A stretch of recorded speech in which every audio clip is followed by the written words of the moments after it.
This is a quick thought on the Ideas Podcast with me, Tom McDowell. More and more, I'm being told that learning needs to be three things: quick, accessible, and easy.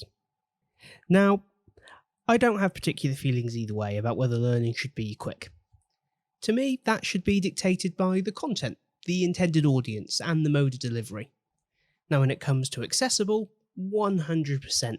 Learning should be open to everyone, and we as instructional designers, learning experience designers, developers, LMS providers should do everything within our power to make sure people can engage with and have benefit from the content that we create.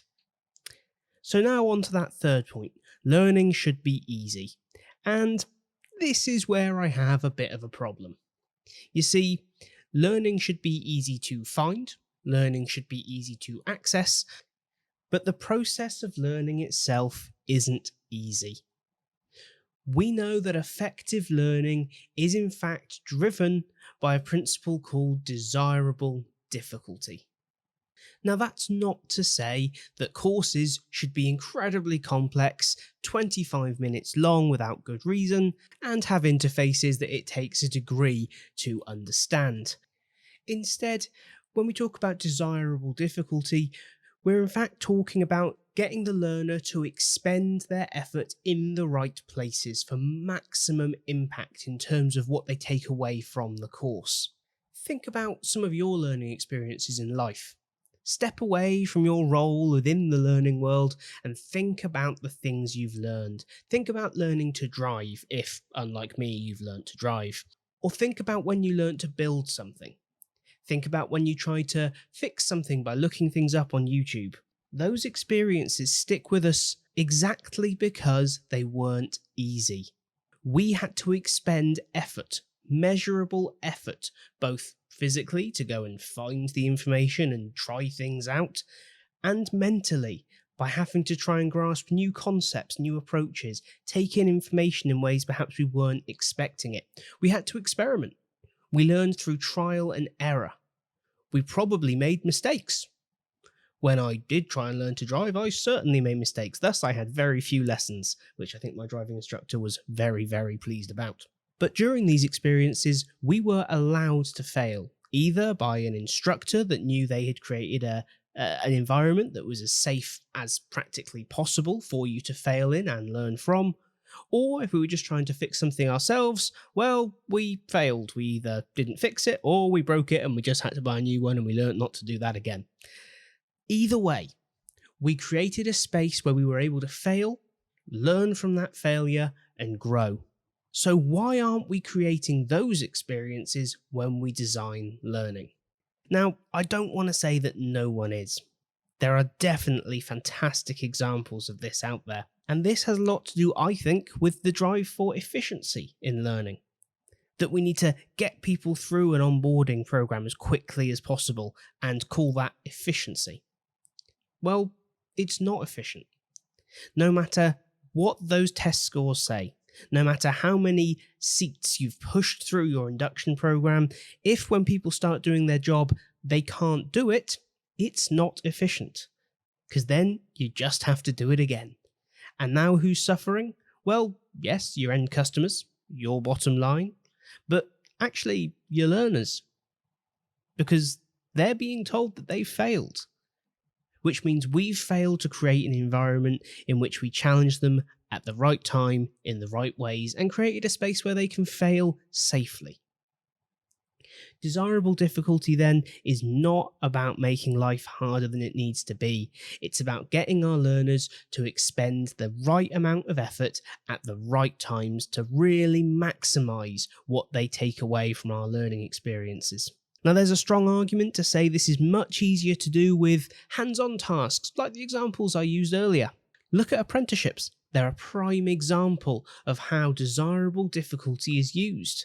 When a master asks an apprentice to complete a task, they don't handhold them through every stage, they expect them to do it, and if they get it wrong, they get it wrong. They get feedback, they learn from it, they try again, and they keep doing it until they get it right.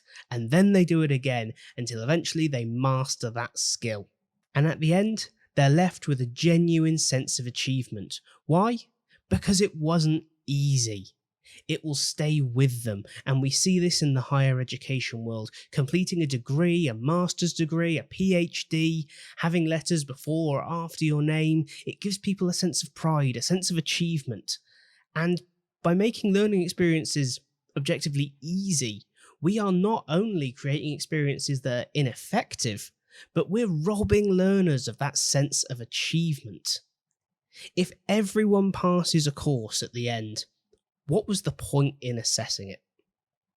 Either what you have designed is so incredibly perfect that it is humanly impossible not to learn everything first time through the course, or you're assessing to make sure they can regurgitate basic facts that you've told them very recently. So, let's talk practicalities. Theories are often left vague and abstract, and of course, the research is there only to guide us. There are no absolutes. But we can very easily adapt what we know from everything I've been talking about into really effective approaches in the digital learning world. Let's take a moment to think about assessments. Whether you do inline testing throughout the course, whether you do an assessment at the end, whether you have modular assessments that add up to a final score. Take a look at them. Take a look at the most recent assessments you created and ask yourself, do these questions ask people to think, to use what they've learned, to synthesize new ideas? Are they challenging?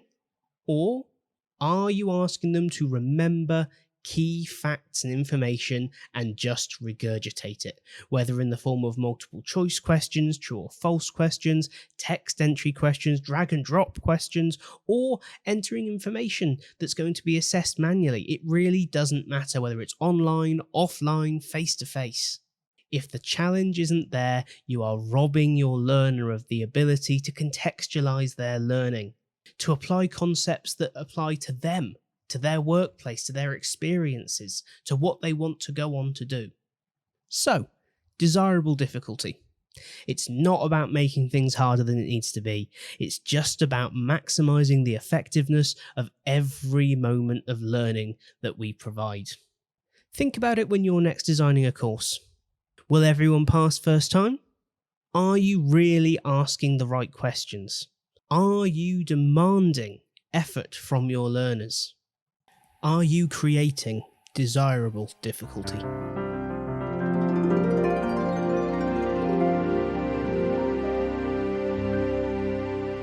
If you'd like to learn more about desirable difficulty and how you can use it to create amazing learning experiences, check out the links in the description of this episode.